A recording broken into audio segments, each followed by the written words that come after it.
अवतरित होकर भाग्य विधाता भाग्य हमारे जगा रहा। परमात्म शक्तियों वरदानों को प्यार से हम पर बरसा रहा। अंतर मन का आंचल भर ले, चलो आज जीवन सफल कर ले। अंतर मन का आंचल भर ले, अवतरित होकर भाग्य विधाता भाग्य हमारे जगा रहा। अवतरित होकर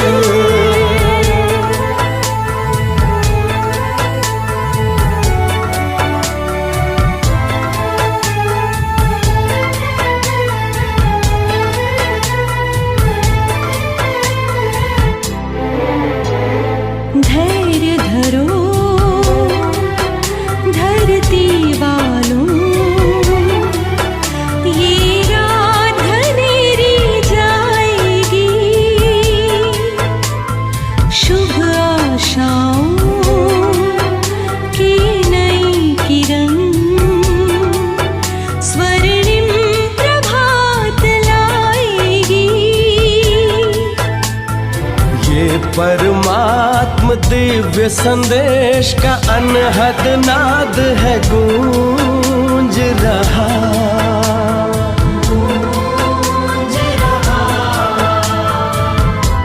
परमात्म शक्तियों वरदानों को प्यार से हम पर बरसा रहा।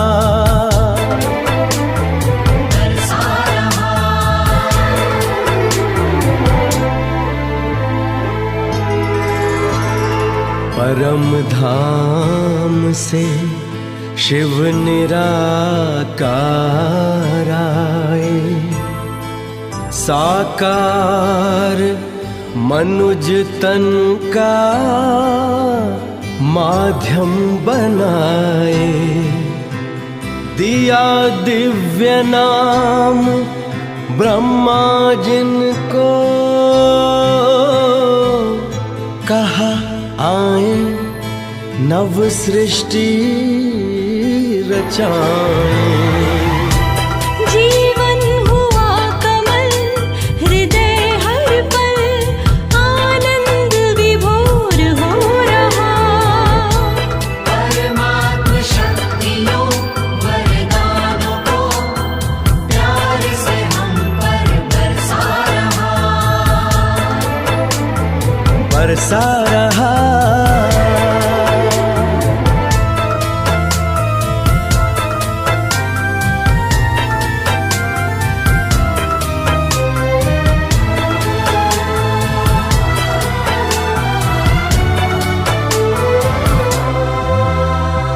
राजयोग का है ये दर्शन, हर मन को मिला नया चिंतन।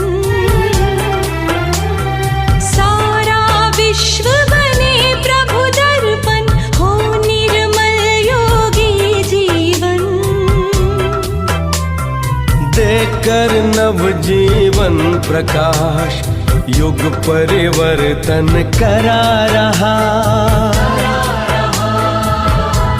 परमात्म शक्तियों वरदानों को प्यार से हम पर बरसा रहा। परमात्म शक्तियों वरदानों को प्यार से हम पर बरसा रहा। बरसा रहा।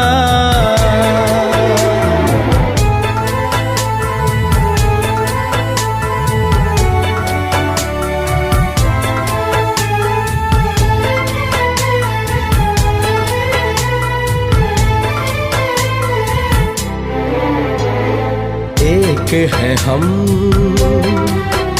परिवार है एक, परम पिता वो प्यारा है। हम सबके हैं सब अपने हैं, सारा विश्व हमारा है। जन जन को वो प्रेम भाव के एक सूत्र में बांध रहा।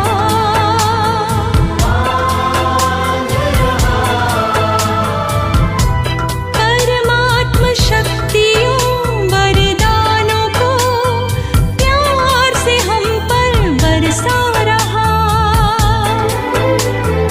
अंतर मन का आंचल भर ले, अंतर मन का आंचल भर ले।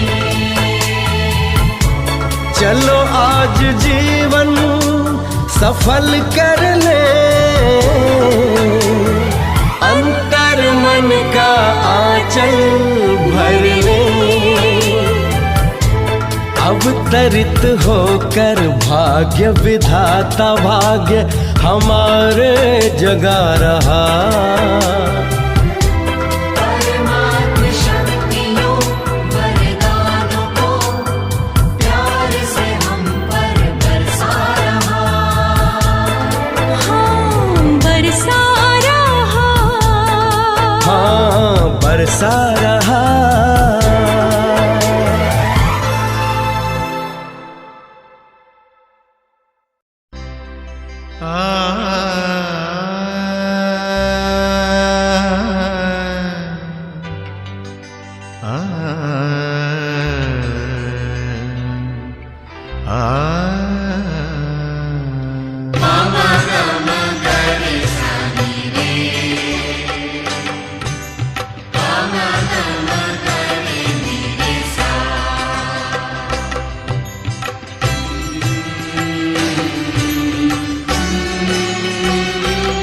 भगवान हमारा साथी है, भगवान हमारा साथी है।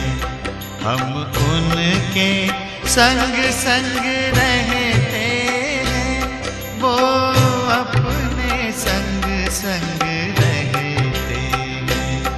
जैसे दीपक में बाती है, भगवान हमारा साथी है।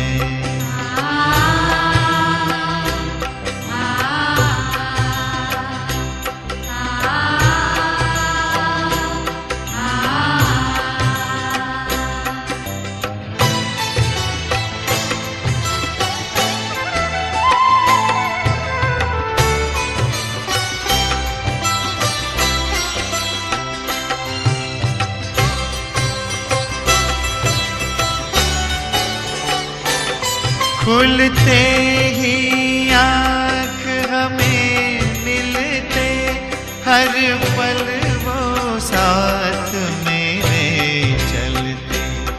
कितना वो प्यार हमें करते, उनकी पलकों में हम पलते। हम खुश नसीब उनको पाकर, हम खुश नसीब उनको पाकर। जिंदगी हमारी गाती है, भगवान हमारा साथी है।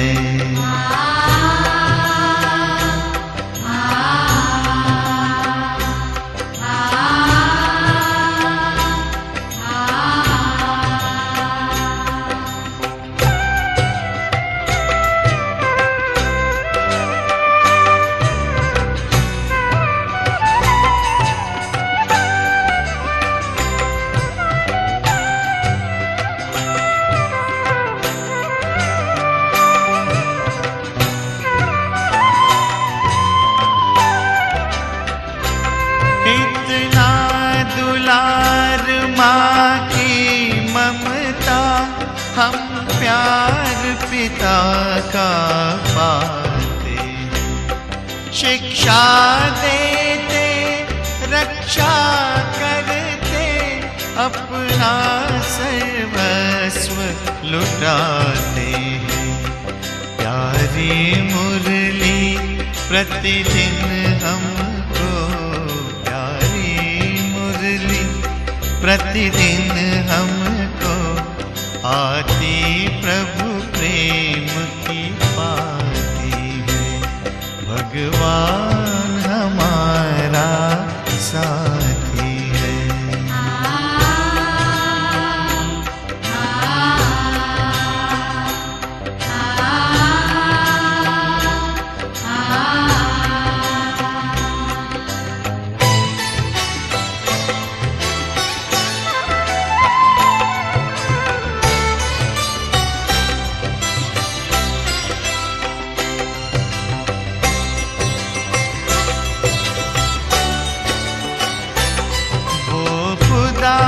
दोस्त है खिदमत में, हाजिर है हजार भुजाओं से।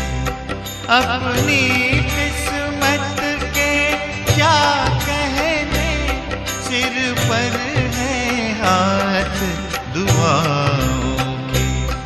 ऐसा साथी किसका होगा, ऐसा साथी किसका होगा, ये सोच आँख भर आती है। भगवान हमारा साथी है। हम उनके संग संग रहते हैं, वो अपने संग संग रहते हैं। जैसे दीपक में बाती है, भगवान हमारा साथी है। भगवान हमारा साथी है, भगवान हमारा साथी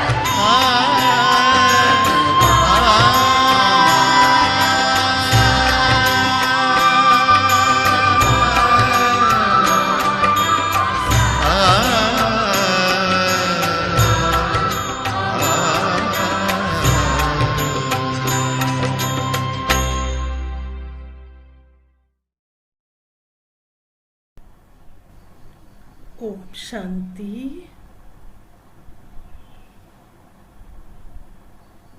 आज के महावाक्य 27/6/2021। अव्यक्त बाप दादा। तो रविवार की मुरली तो अव्यक्त ही होती है, और अव्यक्त मुरली हमें अव्यक्त बनाती है।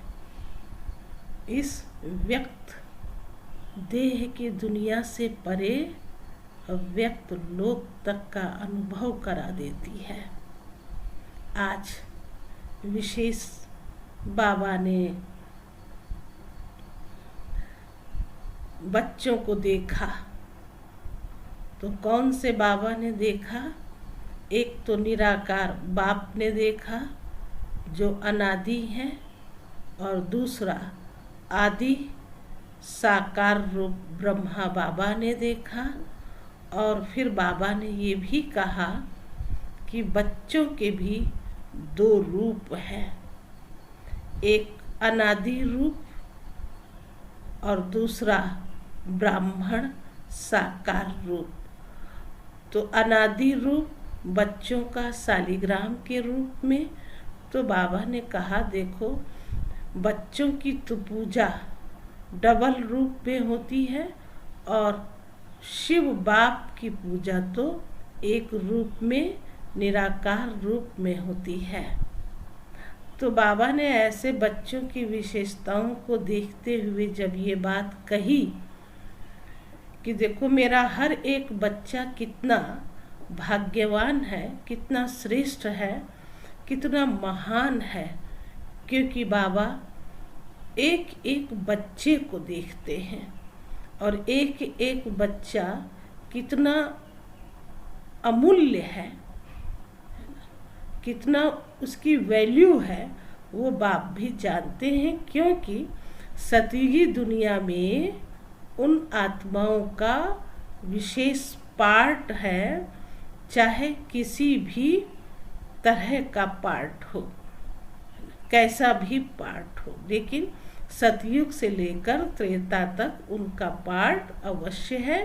इसलिए वर्तमान संगम युग पर बाप अपने हर बच्चे के अंदर विशेषता जरूर देखते हैं, और है भी विशेषता। बाबा ने कहा कि चाहे क्यों न कोई लास्ट नंबर वाला बच्चा हो, लास्ट दाना हो, तो भी उसकी विशेषता तो है ही ना। तो कैसे भी करके बाबा ने कहा हर बच्चों की विशेषताओं को देख करके ही अपने अंदर भी उन विशेषताओं को धारण करना, ये स्वयं की भी विशेषता होनी चाहिए। क्योंकि हमारी नज़रिया जो होती है, बाहर के मनुष्य तो हैं, वो तो है ही हैं, लेकिन हम ब्राह्मणों में भी एक साधारण रूप ही देखते हैं।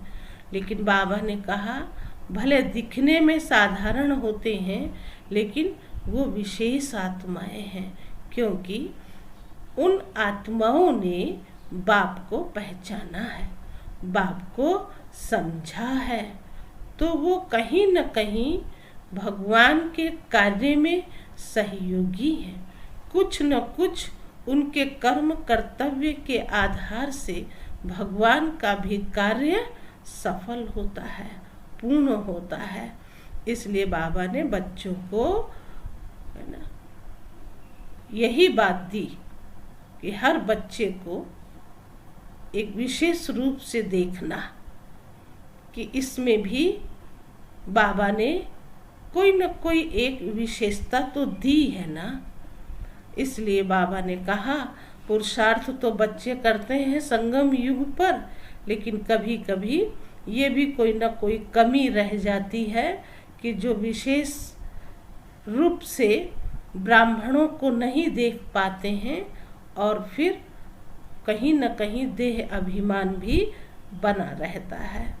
तो बाबा ने खास आज ऐसी बातें सुनाई हैं, क्योंकि प्राप्ति भी है और भगवान से मिलन भी है, और जब प्राप्ति होती है तो हम खुश भी होते हैं, लेकिन कैसे प्राप्ति होती है और उसका मुझे फल कैसे मिलता है, ये भी बाबा ने आज सुनाया है।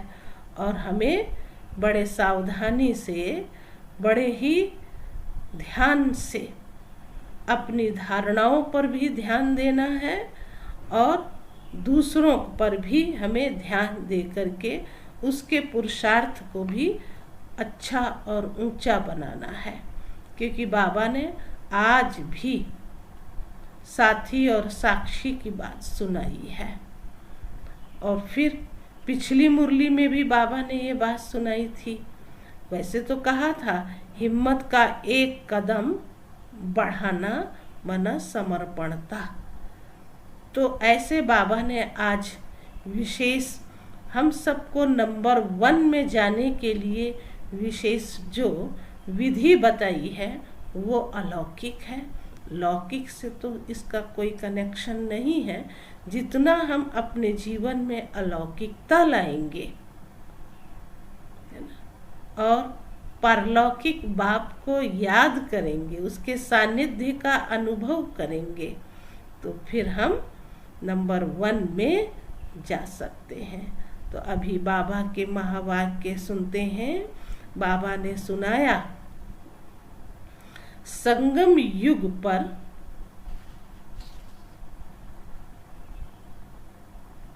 नंबर 1 पूज्य बनने की अलौकिक विधि।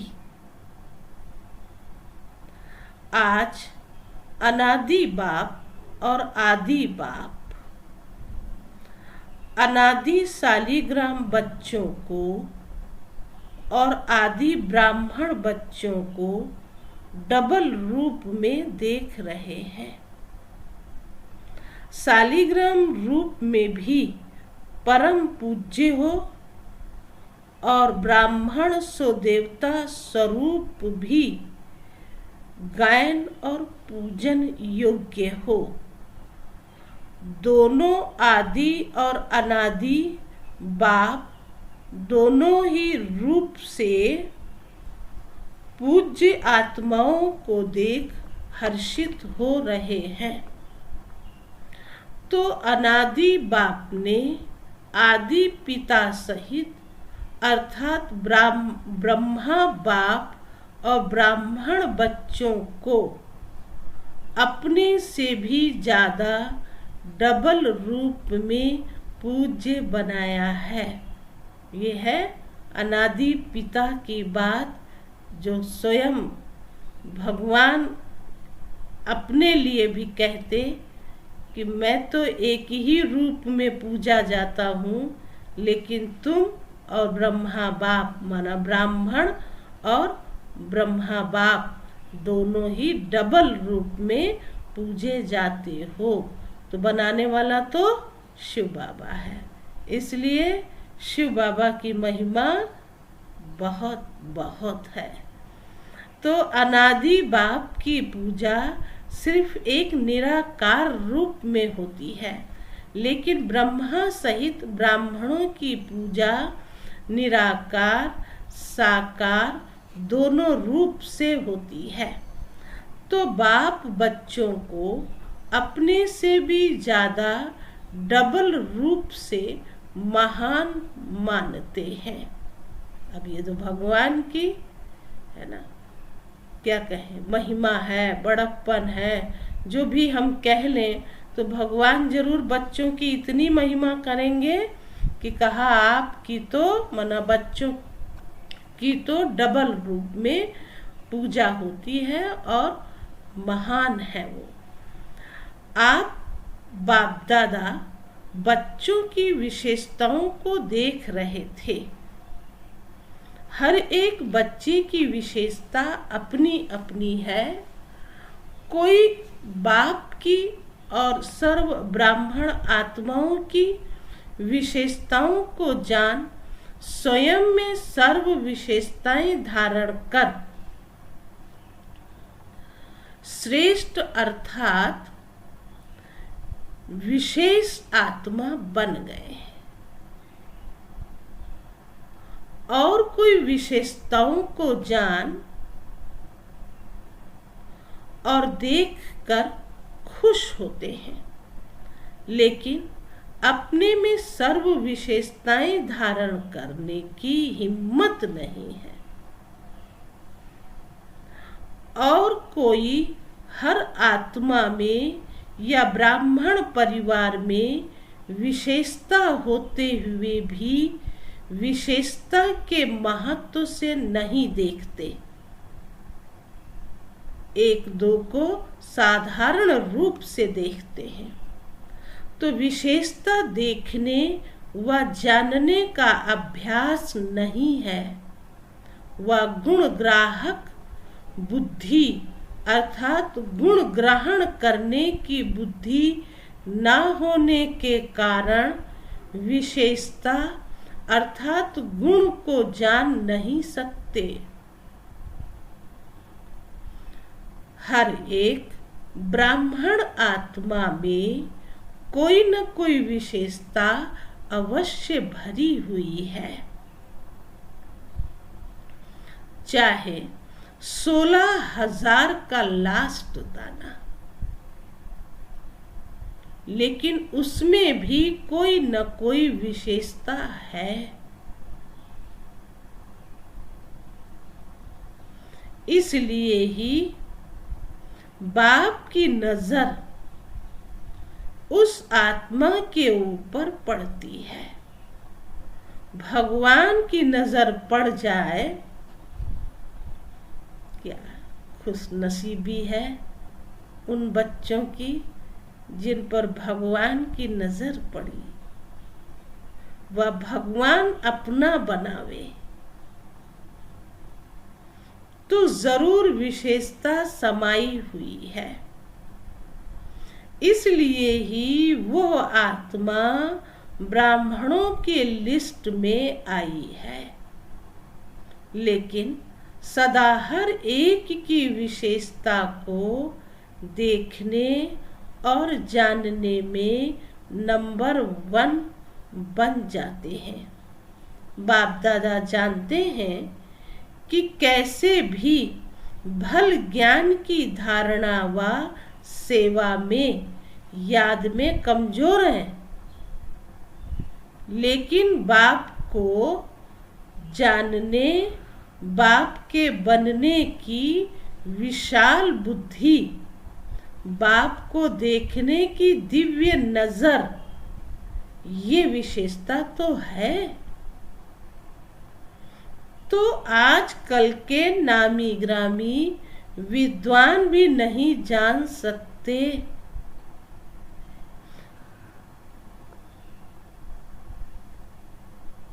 पहचान सकते, लेकिन उन आत्माओं ने जान लिया। माना जो भी बड़े बड़े विद्वान पंडित आदि जो भी हैं, वो भगवान को है ना नहीं पहचान सके, नहीं जान सके, लेकिन उन आत्माओं ने जान लिया। जो कोटों में कोई और कोई में भी कोई इस लिस्ट में तो आ गए हैं ना। इसलिए कोटों में से विशेष आत्मा तो हो गए ना। विशेष क्यों बने? क्योंकि ऊंचे ते ऊंचे बाप के बन गए। इसलिए देखो बच्चों की भी कितनी महिमा है, जो भगवान स्वयं बच्चों की महिमा करते हैं। यही कह रहे हैं कि डबल रूप से तो बच्चों की पूजा होती, महिमा होती, और मेरी तो एक ही रूप में पूजा करते हैं। वो है शिव निराकार ज्योति बिंदु। सभी आत्माओं में ब्राह्मण आत्माएं विशेष हैं।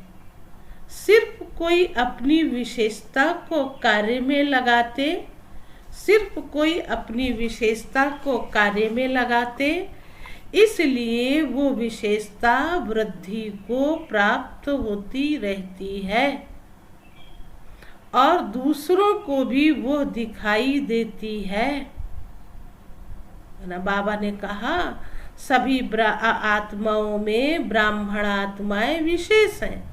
सिर्फ कोई अपनी विशेषता को कार्य में लगाते हैं, इसलिए वो विशेषता वृद्धि को प्राप्त होती रहती है और दूसरों को भी वो दिखाई देती है। और कोई में विशेषता रूपी बीज तो है, लेकिन कार्य में लाना ये है बीज को धरनी में डालना। विशेषताएं होती हैं, हर बच्चे में होती हैं, लेकिन जब तक उसको धरनी में न डाला जाए, धूप पानी न दिया जाए, तब तक के वो फिर फलीभूत नहीं होता है। इसलिए बाबा ने कहा बीज तो है ना, लेकिन उसको कार्य में लाना है, धरनी में डालना है। और जब तक बीज को धरनी में नहीं डाले तो वृक्ष नहीं पैदा होता, विस्तार को प्राप्त नहीं कर पाते। और कई बच्चे विशेषता के बीज को विस्तार में लाते, अर्थात वृक्ष के रूप में वृद्धि को प्राप्त कर लेते, फल को भी प्राप्त करते। लेकिन जब फल आता, देखो एक बात और सुना रहे हैं, फल तो आ गया, बच्चों को फल तो प्राप्त होने लगता है, तो वो बात आगे बाबा ने सुनाया। तो फल के पीछे चिड़ियाएं, पंछी भी आ जाते हैं खाने के लिए।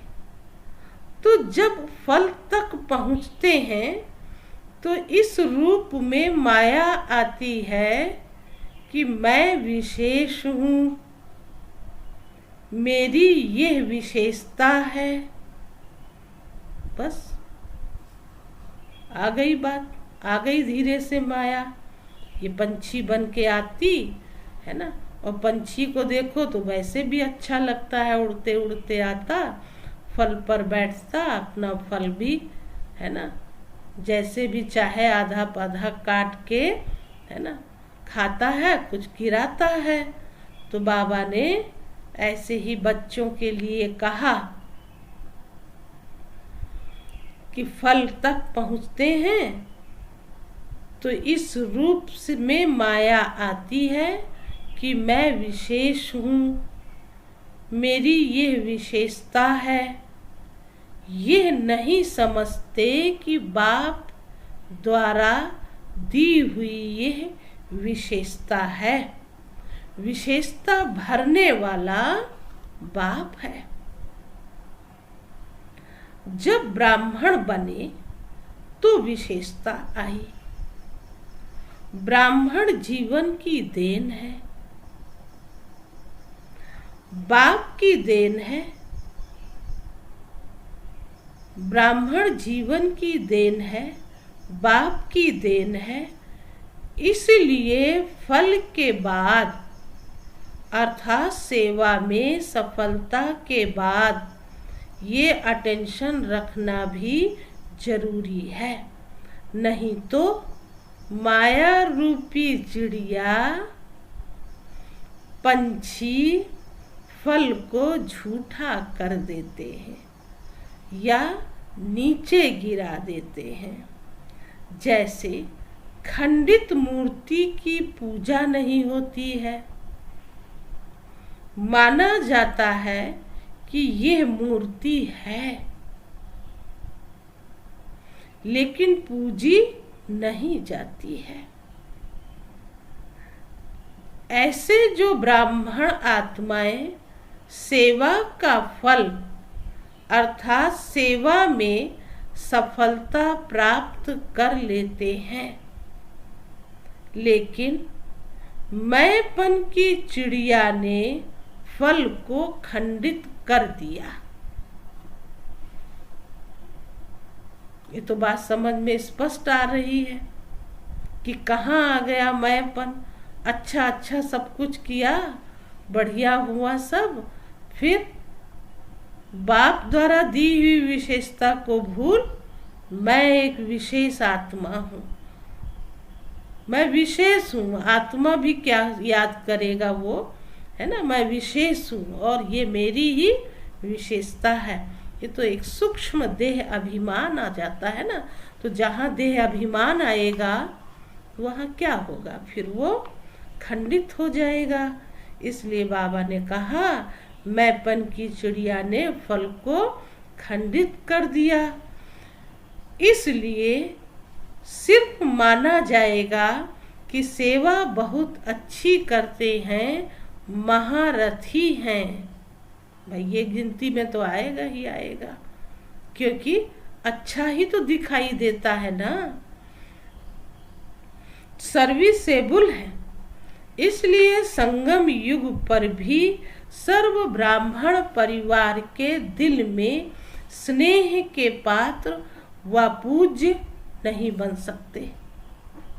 यहाँ से शिव बाबा ने दूसरी लाइन दे दी, है ना, इतना अच्छा अच्छा किया, महारथी कहलाए, सर्विसेबल हैं, सब कुछ अच्छा, लेकिन बाबा ने ये सूक्ष्म है, संगम युग पर भी सर्व ब्राह्मण परिवार के दिल में स्नेह के पात्र व पूज्य नहीं बन सकते। अब ये कोई दिखावे वाली बात नहीं होती है। संगम युग में दिल का स्नेह, दिल का रिगार्ड, यही पूज्य बनना है। फल को मैंपन में लाने वाले ऐसा पूज्य बन सकते, पूज्य नहीं बन सकते। फल को मैंपन में लाने वाले ऐसा पूज्य नहीं बन सकते। एक है दिल से किसको ऊंचा मानना, तो ऊंचे को पूज्य कहा जाता है। जैसे आजकल की दुनिया में बाप ऊंचा होने कारण बच्चे पूज्य पिताश्री, पूज्य पिताजी कहकर बुलाते हैं या लिखते हैं। ऐसे दिल से ऊंचा मानना अर्थात दिल से रिगार्ड देना। दूसरा होता है बाहर की मर्यादा प्रमाण रिगार्ड देना ही पड़ता है। कितनी गूढ़ बात है। बड़ा है, महारथी है, सम्माननीय है ना, सेवा होती है, सब कुछ अच्छा करता है, इसलिए उसे मर्यादा प्रमाण रिगार्ड देना ही पड़ता है। तो दिल से देना और देना ही पड़ता, इसमें कितना अंतर है। पूज्य बनना अर्थात दिल से सर्व माने, मेजॉरिटी होने, दिल से पूज्य बनना अर्थात दिल से सर्व माने, सभी माने कि हाँ भाई देना है। मेजॉरिटी होने चाहिए। पहले भी सुनाया कि 5% तो रह ही जाता है। माना अगर मेजॉरिटी मानने वाले हैं तब तो अच्छी बात है, और 5% तो फिर भी रह जाते हैं। लेकिन मेजॉरिटी दिल से माने, ये भी एक बात आती है, और इसकी पहचान तो बड़ा मुश्किल है, क्योंकि महिमा करने वाले भी बहुत होते हैं, ऐसा नहीं है ना। फिर बाबा ने कहा ये है संगम युग पर पूज्य बनना। पूज्य बनने का संस्कार भी अभी से ही भरना है, लेकिन भक्ति मार्ग के पूज्य बनने में और अब के पूज्य बनने में अंतर है। अभी आपके शरीरों की पूजा नहीं हो सकती, क्योंकि अंतिम पुराना शरीर है, तमोगुणी तत्वों का बना हुआ शरीर है। अभी फूलों के हार नहीं पड़ेंगे। भक्ति मार्ग में देवताओं के ऊपर चढ़ाते हैं ना पूज्य की निशानी, धूप जलाना, हार पहनाना, आरती करना, कीर्तन करना, तिलक लगाना। कितनी बातें सुनाई। पूज्य की निशानी, धूप जलाना, हार पहनाना, आरती करना, कीर्तन करना, तिलक लगाना, ये है भक्ति की बात। संगम युग पर ये स्थूल विधि नहीं है। संगम युग पर ये स्थूल विधि नहीं है, लेकिन संगम युग में सदा दिल से उन पूज्य आत्माओं के प्रति सच्चे स्नेह की आरती उतारते रहते हैं। अब ये बात आई है सच्चे स्नेह की बात। फिर ऐसी जो पूज्य आत्माएं बनने वाली, उनके लिए बाबा ने कहा अभी ही वो दिल से उनकी आरती उतारते हैं, स्नेह की आरती, स्थूल बात नहीं है। आत्माओं द्वारा सदा कोई न कोई प्राप्ति का कीर्तन करते रहते हैं। सदा उन आत्माओं के प्रति शुभ भावनाओं की धूप व दीपक जगाते रहते हैं। सदा ऐसी आत्माओं को देख स्वयं भी जैसे वो आत्माएं बाप के ऊपर बलिहार गई हैं, वैसे अन्य आत्माओं में भी बाप के ऊपर बलिहार जाने का उमंग आता है। तो बाप के ऊपर बलिहार जाने का हार सदा उन आत्माओं को स्वतः ही प्राप्त होता है। ऐसी आत्माएं सदा स्मृति स्वरूप के तिलकधारी होती हैं। इस अलौकिक विधि से इस समय के पूज्य आत्माएं बनती हैं। कितनी सुंदर बात शिव बाबा ने सुना दी। ये 5-6 बातें भक्ति में करते हैं तो फिर ज्ञान में भी ये बातें आ जाती हैं। कैसे स्वयं के प्रति भी और फिर दूसरा भी उसके प्रति कैसी वो भावनाएं रख लेता है। तो ये 5-6 बातें अगर हम स्मृति में रखते हैं तो बाबा ने कहा ऐसी दिव्य और अलौकिक पूज्य आत्मा वो बन जाती है। तो ये बातें याद रखना। उसकी जो निशानी बताई ना भक्ति में भी, तो भक्ति की निशानी में धूप जलाना, हार पहनाना, आरती करना, कीर्तन करना और तिलक लगाना। तो यहाँ बाबा ने जो सुनाया वो क्या सुनाया कि जब कोई ऐसी श्रेष्ठ आत्माएं होती हैं तो उनके लिए फिर सच्चे दिल के स्नेह की आरती और फिर उन्हीं आत्माओं के प्रति सदा शुभ भावनाओं की धूप है ना जगाते हैं। फिर उनकी महिमा का कीर्तन करते हैं, है ना।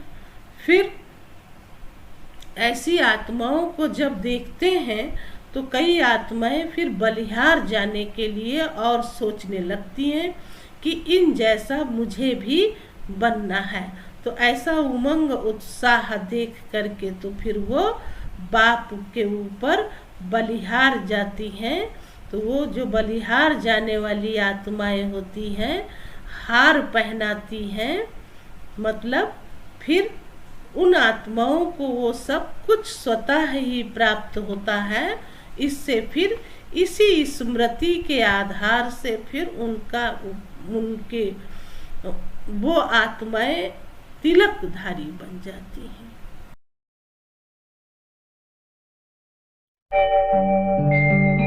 ओम शांति शांति। ओम शांति शांति।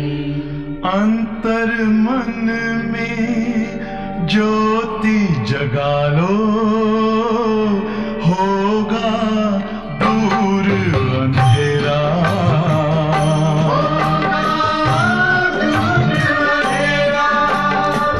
शिव का कर लो ध्यान, आ रहा पावन पुण्य सवेरा।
ज्योति जगा लो, होगा दूर अंधेरा।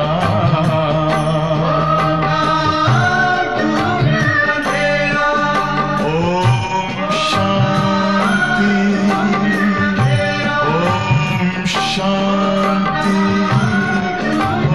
ओम शांति।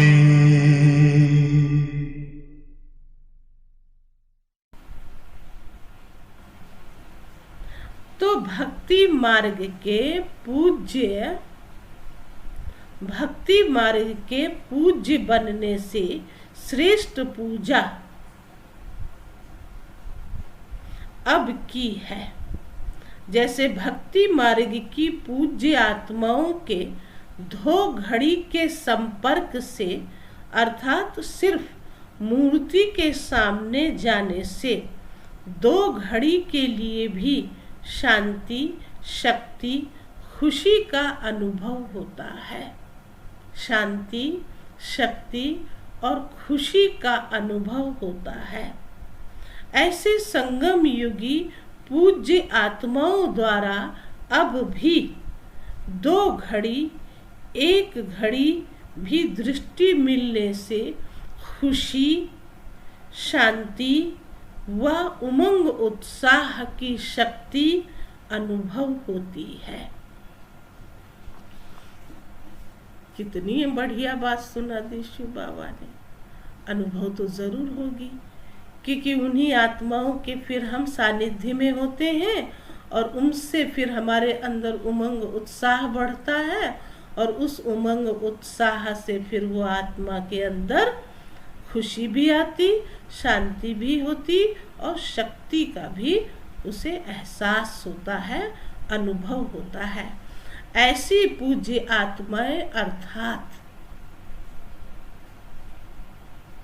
नंबर 1 विशेष आत्माएं हैं।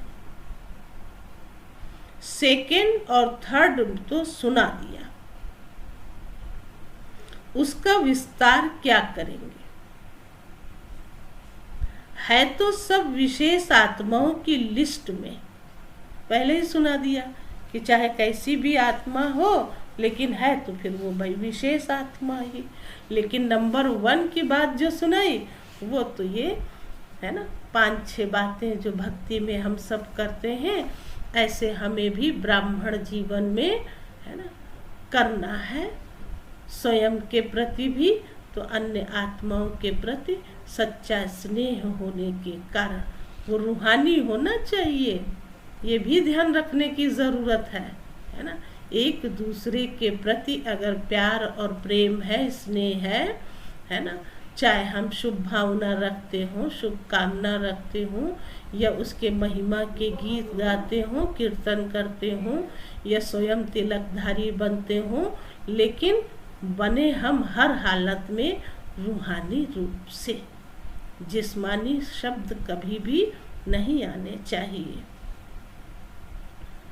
बना जिस्मानी रूप का लगाव झुकाव जो कुछ भी होता है वो हमें नहीं करना चाहिए। तो ऐसी पूज्य आत्माएं अर्थात नंबर 1 विशेष आत्माएं हैं। 2nd और 3rd तो सुना दिया, उसका विस्तार क्या करेंगे। है तो सब विशेष आत्माओं की लिस्ट में, लेकिन 1, 2, 3 नंबर वार है। लक्ष्य तो सभी का नंबर 1 का होता है। तो ऐसे पूज्य बनो, जैसे ब्रह्मा बाप के गुणों के गीत गाते हो ना, ये सब विशेषताएं पूज्य बनने की व नंबर 1 विशेष आत्मा बनने की बातें ब्रह्मा बाप में देखी, सुनी ना। तो जैसे ब्रह्मा साकार आत्मा नंबर 1 संगम युगी पूज्य, सो भविष्य में नंबर 1 पूज्य बनते हैं। लक्ष्मी नारायण नंबर 1 पूज्य है ना, ऐसे आप सभी भी ऐसे बन सकते हैं। बाबा ने बच्चों को वरदान दे दिया, नंबर 1 आप बन सकते हो। लक्ष्मी नारायण है नंबर 1 पूज्य। जैसे बाप के साथ साथ ब्रह्मा बाप की कमाल गाते हैं, ऐसे आप सभी भी सदा ऐसा संकल्प बोल और कर्म करो तो सदा ही कमाल का हो। जब कमाल होगी तो धमाल नहीं होगी, जब कमाल होगी तो धमाल नहीं होगी। कमाल नहीं करते हो तो धमाल करते हो। चाहे संकल्पों की धमाल करो, चाहे संकल्पों की धमाल करो, चाहे वाणी से करो, तो धमाल तो नहीं अच्छा है ना। संकल्पों में भी व्यर्थ तूफान चलता तो ये धमाल है ना। धमाल नहीं लेकिन कमाल करना है, क्योंकि आदि पिता ब्रह्मा के ब्राह्मण बच्चे सदा पूज्य गाए जाते हैं। अभी लास्ट नंबर में भी देखो तो सभी से ऊंचा वर्ण कौन सा गाया जाता है? तो ब्राह्मण वर्ण कहते हैं ना। ऊंचा नाम और ऊंचे श्रेष्ठ काम के लिए ब्राह्मणों को ही बुलाते हैं। किसके कल्याण के लिए भी ब्राह्मणों को बुलाते हैं।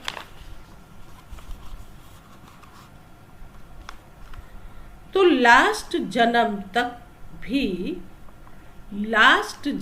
तक भी ब्राह्मण आत्माओं का ऊंचा नाम, ऊंचा काम प्रसिद्ध है। ये परंपरा से चला आ रहा है।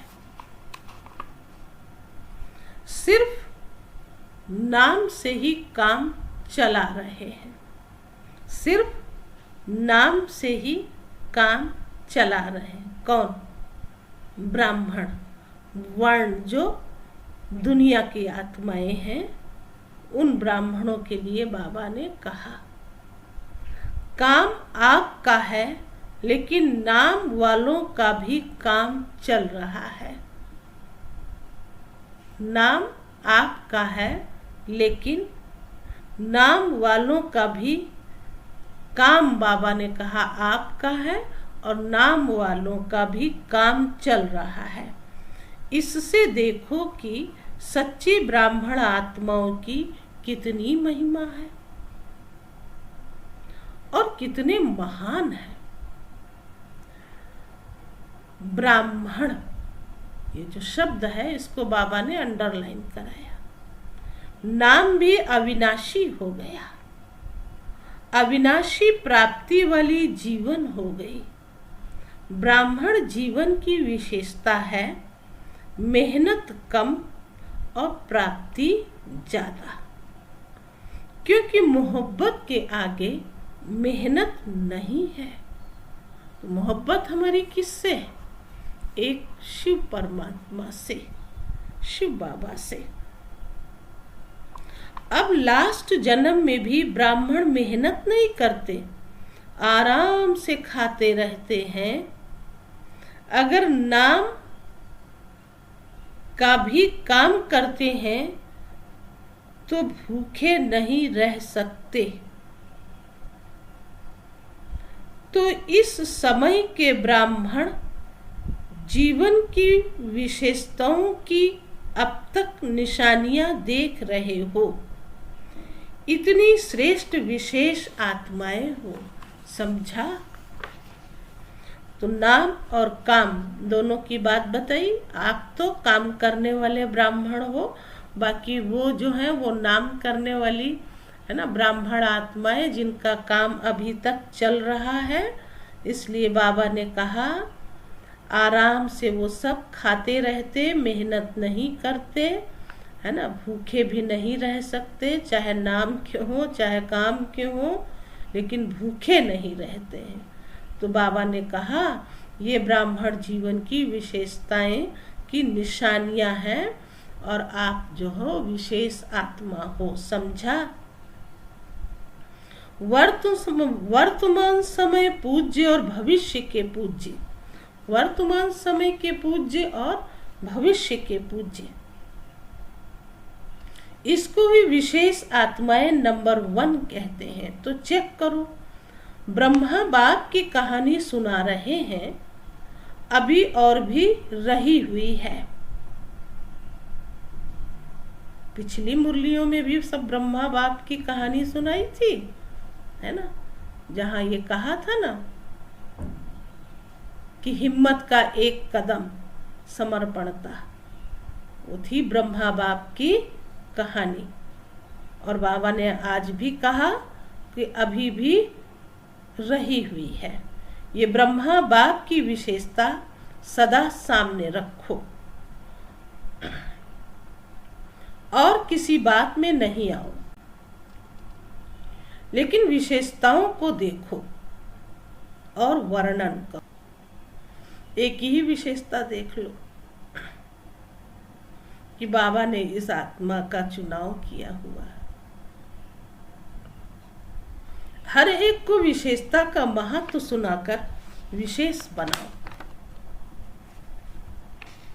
दूसरों को बनाना अर्थात स्वयं विशेष बनना। समझा?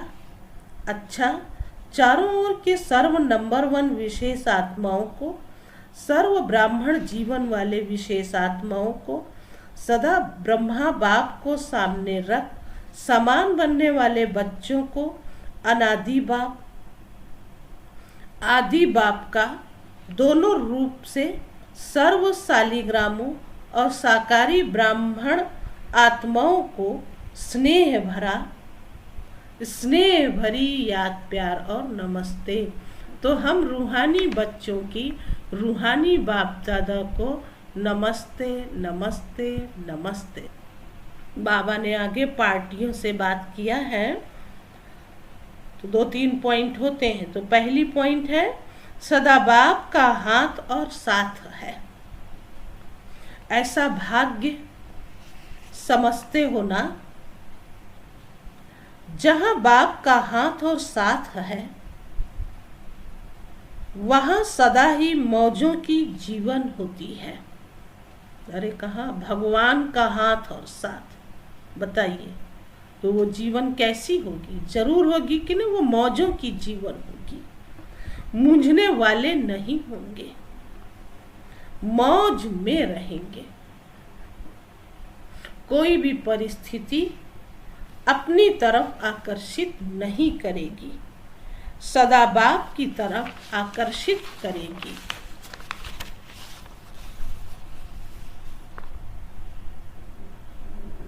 सबसे बड़ा और सबसे बढ़िया बाप है। तो बाप के सिवाय और कोई चीज या व्यक्ति आकर्षित नहीं कर सकता। जो बाप के हाथ और साथ में पलने वाले हैं, उनका मन और कहां जा नहीं सकता। तो ऐसे सभी हो या माया की पालना में चले जाते हो। देखो माया भी पालती है ना, और वो भी बहुत अच्छे से पालती है। ऐसे तो हम बाप की पालना का अनुभव करते हैं, है ना, तो उसका मन तो कहीं जा नहीं सकता। फिर भी बाबा ने कहा ऐसे सभी हो या माया की पालना में चले जाते हो, वो रास्ता बंद है ना, तो सदा बाप के साथ की मौज में रहो। बाप मिला, सब कुछ मिला, कोई अप्राप्ति नहीं। कितना भी कोई हाथ छुड़ाए, कितना भी कोई हाथ और साथ छुड़ाए,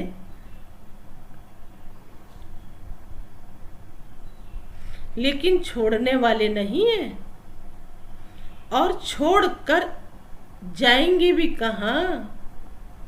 बताइए, कहीं छोड़ के जा सकते हैं क्या? है ना? देखो आज ही किसी से ऐसे बात, कल किसी से बात हुई थी, तो कहा कोई कितना भी कुछ कर ले, लेकिन दिल से भगवान को तो निकाल नहीं सकता है ना। शरीर के लिए भी चाहे कोई कुछ भी, कितनी भी कोई है ना हदें पार कर ले, लेकिन जो मन में बैठा, जो दिल में बैठा, जो सच्चे रूप में बैठा, जो सच्चा है, उसके दिल से कभी भी शिव बाबा को है ना, अपने प्यारे पिता को, अपने प्रियतम को वो निकाल नहीं सकता है। इतना प्यार है शिव बाबा में, तो क्यों ना फिर हमें शिव बाबा भी तो प्यार करते हैं ना, तो हम जितना करेंगे उतना बाप भी हमें करेंगे। इसलिए बाबा ने कहा बाकी और रास्ते तो बंद हैं, कहाँ छोड़कर भी जाएंगे क्या, इससे बड़ा और कोई भाग्य हो नहीं सकता। कुमारियां तो है ही सदा भाग्यवान, डबल भाग्य है। एक कुमारी जीवन का भाग्य, दूसरा बाप का बनने का भाग्य, है ना। तो चलो भाई ठीक है, कुमारी जीवन रहती है, कई कई ऐसी कुमारियां हैं है ना, कहेंगे शादी तो नहीं करेंगे लेकिन हम नौकरी करेंगे, तो वो एक ही तो रहा ना कुमारी जीवन। और उसमें भी जब ऐसे हम विचार कर लेते हैं कि हम नौकरी करेंगे, तो बाहर का वातावरण हमें बेदागी कभी नहीं बना सकता है। कहीं न कहीं है ना, मन से, संकल्प से या बोल से भी हो सकता है, हम दाग वाले ही बन जाते हैं।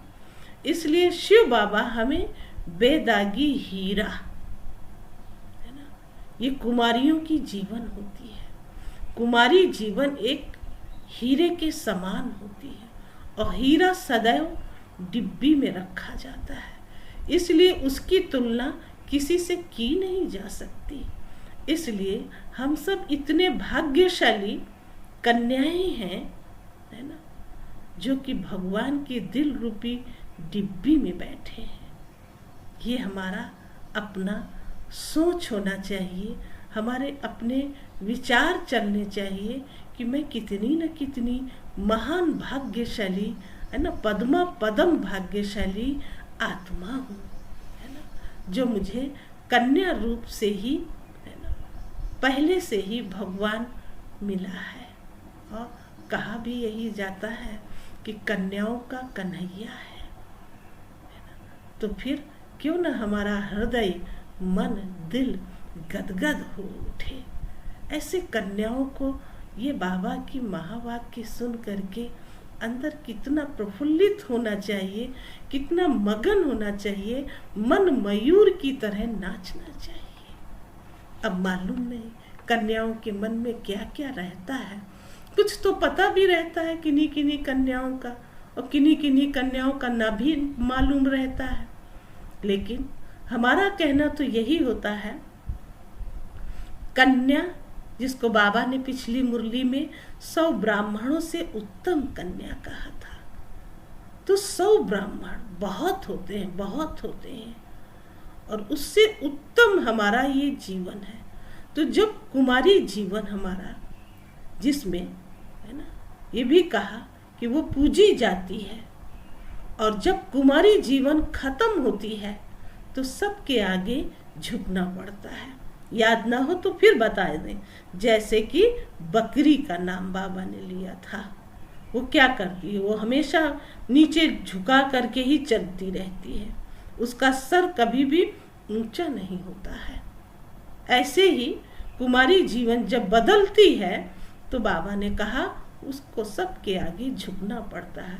गृहस्थी जीवन है ही बकरी के समान जीवन, कुमारी जीवन है पूज्य जीवन।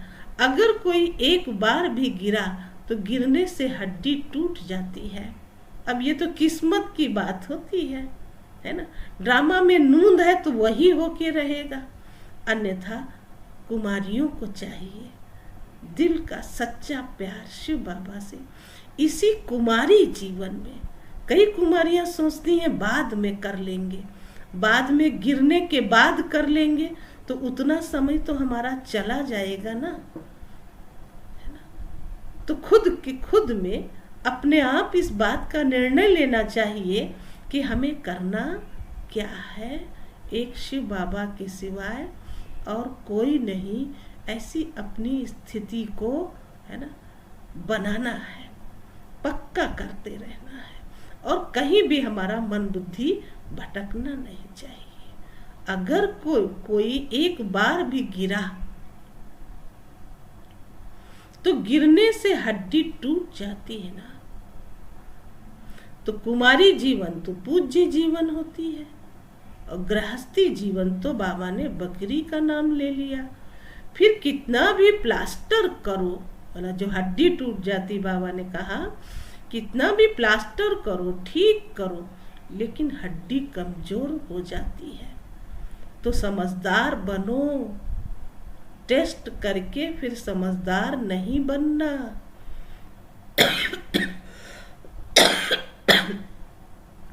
कई कुमारियां हमारे साथ की भी वो टेस्ट करने चली गई। आज भी उन कुमारियों में से अगर पूछते हैं तो भले बाबा याद आता है, लेकिन जो जीवन उनकी बीती, जिस तरह से उन्होंने अपना जीवन व्यतीत किया, उसका वो वर्णन करें भी तो क्या करें, जैसे जीवन ही निरर्थक हो जाती है।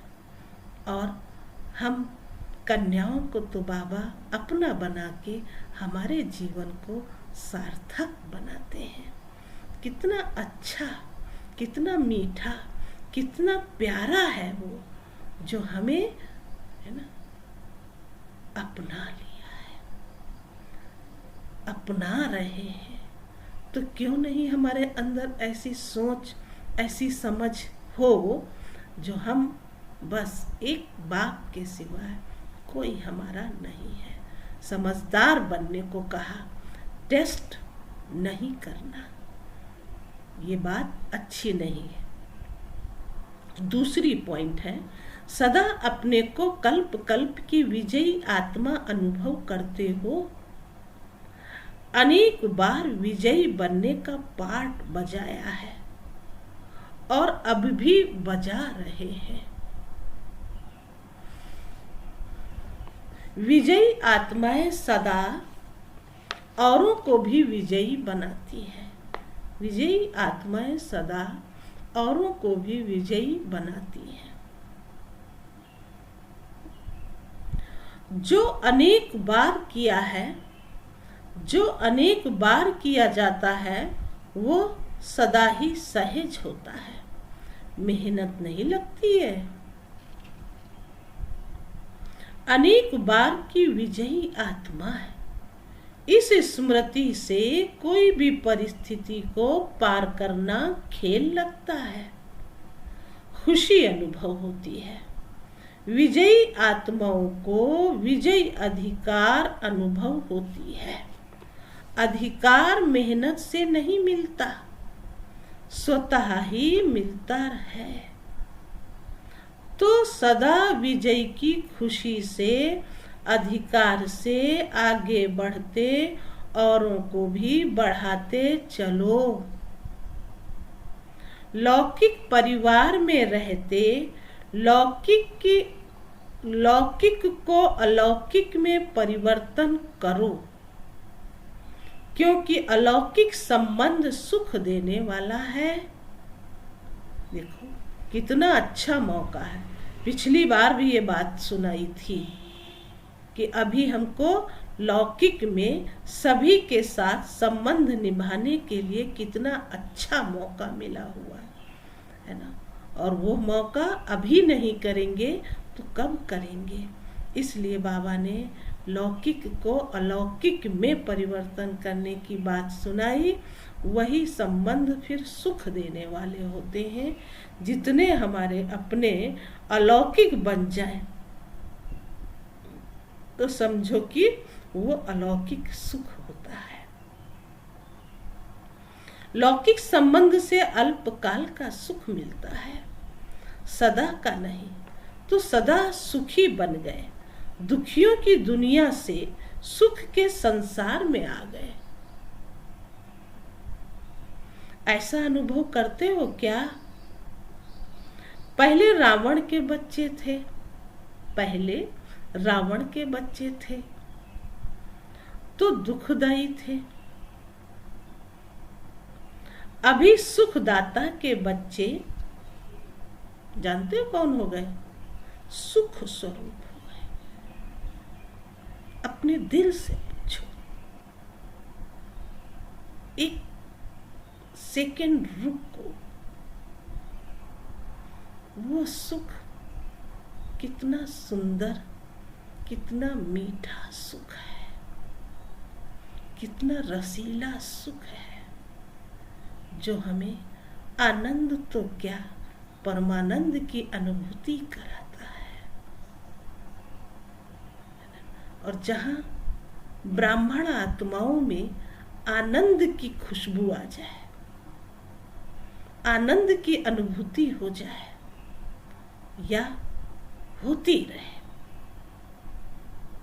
तो उससे ज्यादा सुखी दुनिया में और कोई नहीं हो सकता, दुनिया में और कोई नहीं हो सकता। इतना हमें अपने ऊपर क्या रखना चाहिए? कॉन्फिडेंस रखना चाहिए। मैं और मेरा बाबा, ये परमानंद की अनुभूति कराता है। परमानंद का दूसरा कोई भी तोड़ नहीं है, इसलिए वहां तक पहुंचना है जहां तक है ना सूर्य और चांद भी नहीं पहुंच सकते। वहां तक पहुंचना है। उस स्थिति को बनाने में हमारी जो अनुभूति होती है वो बड़ी ही सुखकारी है, कल्याणकारी है और दूसरों के लिए भी हितकारी है। बहुत अच्छा जीवन है, बहुत अच्छा जीवन है। समझो और अपने आप को तैयार करो, बहुत जल्दी जल्दी तैयारी करो। अभी समय कम है और हमें अपनी तैयारी बहुत शीघ्र करनी है और तीव्र करनी है।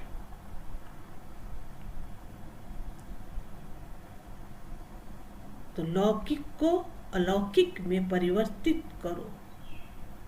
अभी सुखदाता के बच्चे सुख स्वरूप हो गए। फर्स्ट नंबर ये अलौकिक ब्राह्मणों का परिवार है। देवताएं भी सेकेंड नंबर हो गए। तो ये अलौकिक जीवन प्यारी लगती है ना? लगती है ना? सुना दिया। जहाँ परमानंद हो वहाँ क्या है? यही हमारी एक अलौकिक जीवन है और अति प्यारी, अति मीठी है ये हमारी ऐसी जीवन। सदा ही खुश रहो, मस्त रहो। तीसरी बात सुनाई, सदा अपने को पद्मा पदम भाग्यवान अनुभव करते हो। सारे कल्प में ऐसा श्रेष्ठ भाग्य प्राप्त हो नहीं सकता, क्योंकि भविष्य स्वर्ग में भी इस समय के पुरुषार्थ की प्रारब्ध के रूप में राज्य भाग्य प्राप्त होता है। भविष्य भी वर्तमान भाग्य के हिसाब से मिलता है। ये तो बात सच्ची है और पक्की है। वर्तमान जो हम करेंगे वही हमारी भविष्य की प्राप्ति होगी। महत्व इस समय के भाग्य का है। बीज इस समय डालते हो और फल अनेक जन्म तक प्राप्त होता है। तो महत्व तो बीज का गिना जाता है ना। इस समय भाग्य बनाना या भाग्य प्राप्त होना, ये बीज बोना है। तो इस अटेंशन से सदा पुरुषार्थ में तीव्र गति से आगे बढ़ते चलो और सदा इस समय के पद्मा पदम भाग्य की स्मृति इमर्ज रूप में रहे, कर्म करते हुए याद रहे कर्म में अपना श्रेष्ठ भाग्य भूले नहीं। कर्म करते अपना श्रेष्ठ भाग्य भूले नहीं। जैसे आगे सुनाया ना, सब कुछ करने के बाद बस मैंपन आया। अरे ये मेरा भाग्य है जो हम भगवान के काम आए। हूं तो मैं विशेष आत्मा ही, लेकिन मैं विशेष तो हूं, मेरी में ये विशेषता है। बस यहाँ से ही है ना रूप चेंज हो जाता है, धीरे से माया प्रवेश कर लेती है। इसलिए अपने कर्म करने पर भी ये स्मृति रहने चाहिए कि मैं जो भी करती हूँ वो बाप के श्रीमत प्रमाण करती हूँ। एक बाबा है और बाबा की श्रीमत है। ये हमारा अपना श्रेष्ठ भाग्य है, ये नहीं भूलना है। स्मृति स्वरूप रहो, इसको कहते हैं पद्मा पदम भाग्यवान। इसी स्मृति के वरदान को सदा साथ रखना तो सहज ही आगे बढ़ते रहेंगे और मेहनत से छूट जाएंगे। कौन सी स्मृति से? कि सदा हमारा अपना ये श्रेष्ठ भाग्य है, ये मुझे भगवान ने वरदान दिया है ना। स्मृति रहनी चाहिए, पद्मा पदम भाग्यवान है, तो मेहनत से छूट जाएंगे। आज एक छोटा सा प्रश्न है, लौकिक संबंध में बुद्धि यथार्थ फैसला देती रहे, उसकी विधि क्या है?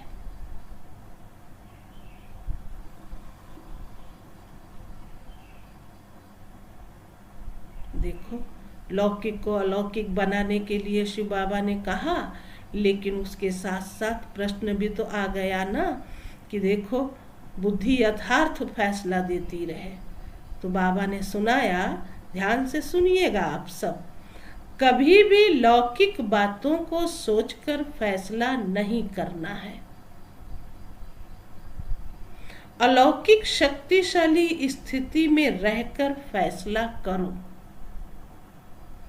कोई भी पिछली बातें स्मृति में रखने से बुद्धि उस तरफ चली जाती है, फिर पिछले संस्कार भी प्रकट होते हैं। क्योंकि लौकिक की तरफ अगर बुद्धि गई तो फिर हमारे पिछले ही संस्कार तो इमर्ज हो जाएंगे और फिर हम वैसे ही करेंगे। तो बाबा ने कहा ऐसा नहीं करना, इसलिए मुश्किल होता है। बिल्कुल ही लौकिक वृत्ति भूल आत्मा समझ फिर फैसला करो तो यथार्थ फैसला होगा। कितनी अच्छी बात सुना दी। इसे ही कहते हैं, जानते हो क्या कहते हैं? इसे ही कहते हैं विक्रमाजीत तख्त। तख्त पर खड़ा होता है तराजू लेकर, देखा है ना? तराजू का बहुत महत्व है।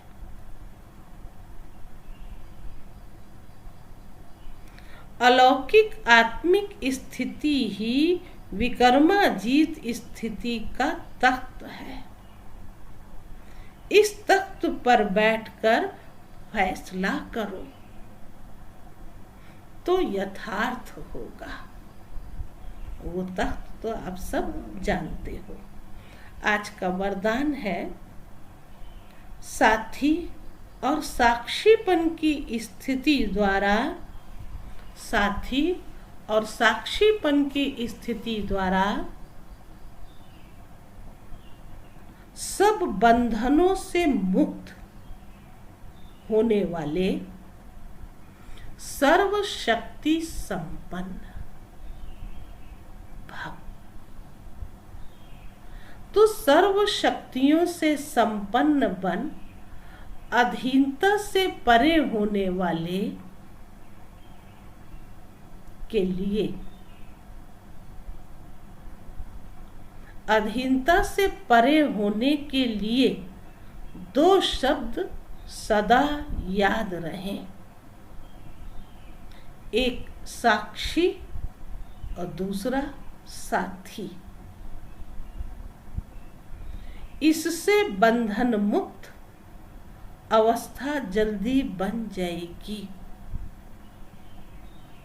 सर्वशक्तिवान बाप का साथ है तो सर्व शक्तियां स्वतः प्राप्त हो जाती हैं, और साक्षी बनकर चलने से कोई भी कभी भी बंधन में नहीं फंसेंगे। निमित्त मात्र इस शरीर में रहकर कर्तव्य किया और साक्षी हो गए, इसका विशेष अभ्यास बढ़ाओ। निमित्त मात्र इस शरीर में रहकर कर्तव्य किया और साक्षी हो गए, इसका विशेष अभ्यास बढ़ाओ। पिछली मुरली में ब्रह्मा बाबा की विशेषताओं का वर्णन जो किया था, उसमें यही पॉइंट्स थी कि साथी और साक्षी दो शब्द जरूर बाबा ने दिए थे, लेकिन ब्रह्मा बाबा जो करते थे,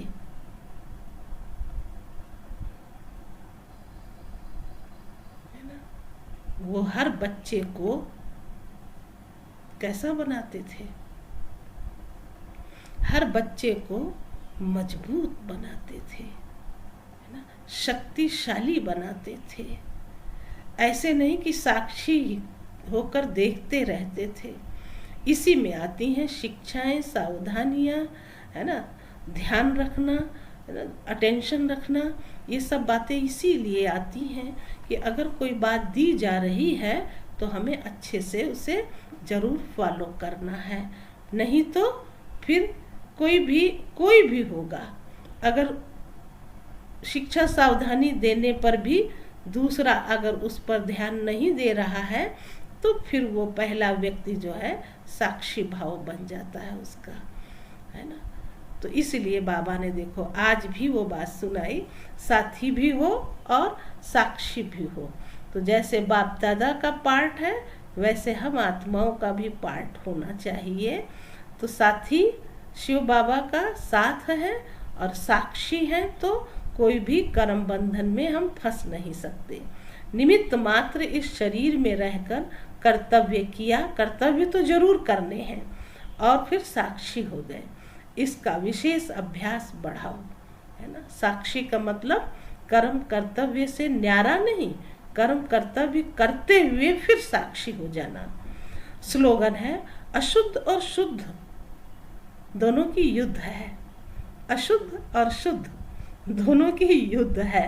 तो ब्राह्मण के बजाय क्षत्रिय हो, है ना। क्या स्लोगन शिव बाबा ने दे दिया। अशुद्ध और शुद्ध दोनों की युद्ध होती है। देखो ये हम सब ब्राह्मण बच्चों में द्वंद्व चलता है, ये शुद्ध है, ये अशुद्ध है, ये पवित्र है, ये अपवित्र है ना, ये स्वच्छ है, ये अस्वच्छ है, सब कुछ सोचते हैं। और फिर बाबा ने कहा कि अगर ऐसी युद्ध बराबर चलती है तो समझो कि कौन हो गए? क्षत्रिय हो गए। ब्राह्मण के बजाय क्षत्रिय बन गए, और क्षत्रिय तो बनेंगे जाके कहाँ? त्रेता युग में। तो फिर ब्राह्मण जो होगा, सच्चा ब्राह्मण, वो सतयुगी दुनिया में जाएगा, और जो युद्ध करता हुआ रहेगा, है ना, यही वर्तमान जीवन संगम युग में, तो वो फिर क्षत्रिय उसकी निशानी होगी और वो क्षत्रिय बन जाएगा, अर्थात त्रेता युग में चला जाएगा। तो ऐसा नहीं करना है ना हम बच्चों को। जो भी बाबा के बच्चे आप देखो, मुरली तो बहुत अच्छे से प्यार से सुनते हो, बहुत खुशी मन से सुनते हो, दिल लगा के सुनते हो, तो फिर जो सुनते हैं तो हम उसको कर्म रूप में भी तो ले आए ना, उसका हम पालन करें, है ना। और हम अच्छे से अच्छा बन करके फिर शिव बाबा का नाम रोशन करें। ऐसा हम ब्राह्मणों को करना है। आज तो बाबा ने ब्राह्मणों की महिमा बहुत किया है। तो ब्राह्मण तो देवताओं से भी उत्तम है ना।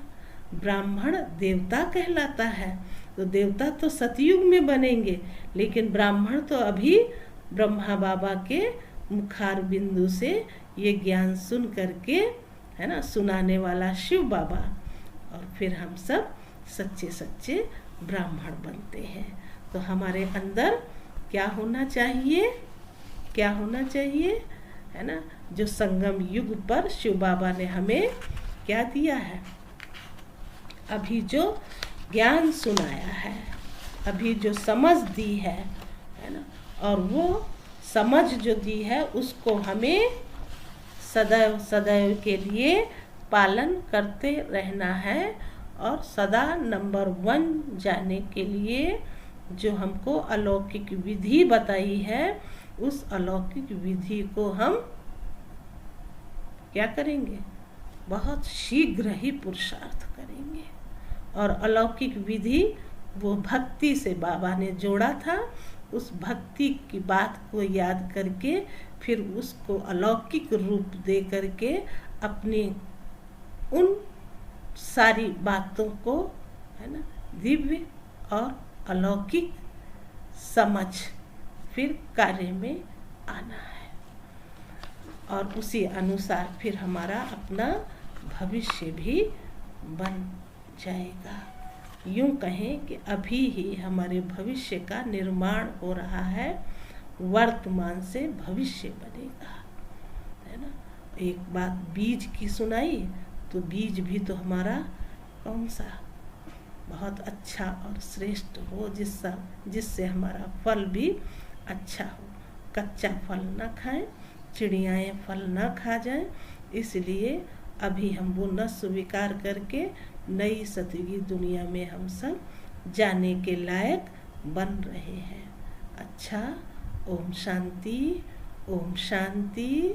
सभी खुश रहना, मस्त रहना और सुखी रहना और आनंदमय परमानंद की अनुभूति करते रहना।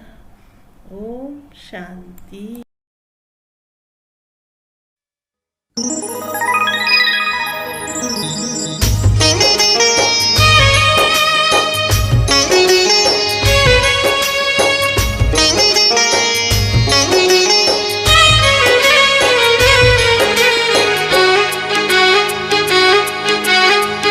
मन खुशी में गा रहा है, वाह बाबा वाह।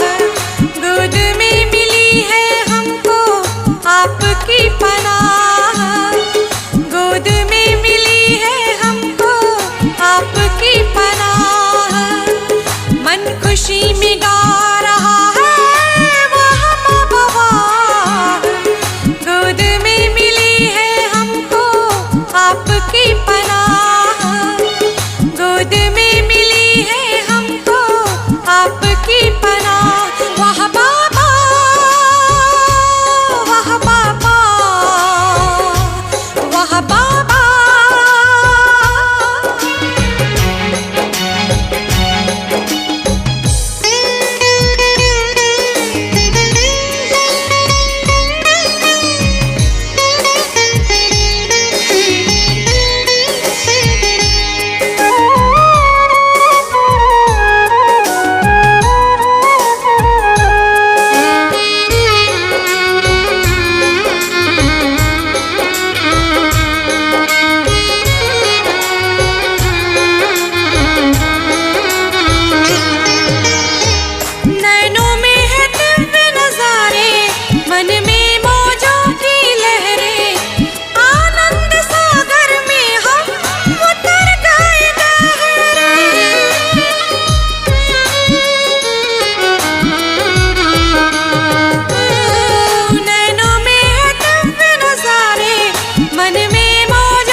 मन खुशी में गा रहा है वाह बाबा वाह, गोद में मिली है हमको आपकी पनाह, गोद में मिली है हमको आपकी पनाह। मन खुशी में गा रहा है वाह बाबा वाह, गोद में मिली है हमको आपकी